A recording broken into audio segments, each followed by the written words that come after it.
তোমরা কি ভাবছো এত বড় চুল কেন করে রেখেছে? তাই তো, চুল আমি আমার শখে রেখেছি। আমার মতো কে চুল রাখতে পছন্দ করো সবাই কমেন্ট করে বলো। আর চুলটা অনেক বড় হয়েছে তাই একটু ভাবছি মডিফাই করতে যাব সেলুন। তাই বেরিয়ে পড়লাম বাড়ি থেকে।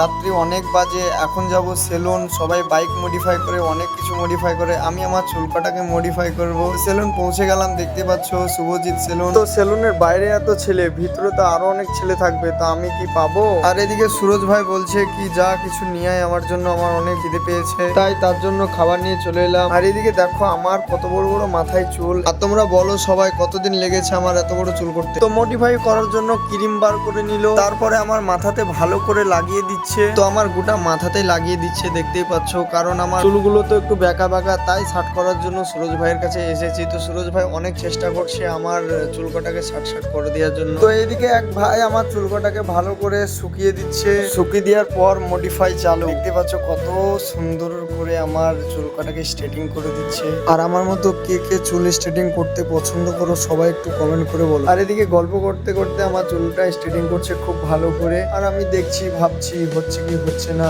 না খুব সুন্দর করছে আমার চুল কটা স্ট্রেটিং। তো ফাইনালি হয়ে গেল আমার চুল স্ট্রেটিং করা। ও এত সুন্দর লাগছে। থ্যাংক ইউ সুরজ ভাই এত সুন্দর আমার চুল কটা করে দেওয়ার জন্য। তো একটা কথা, তুমি যদি নতুন বন্ধু হতে চাও তাহলে ফলো করো।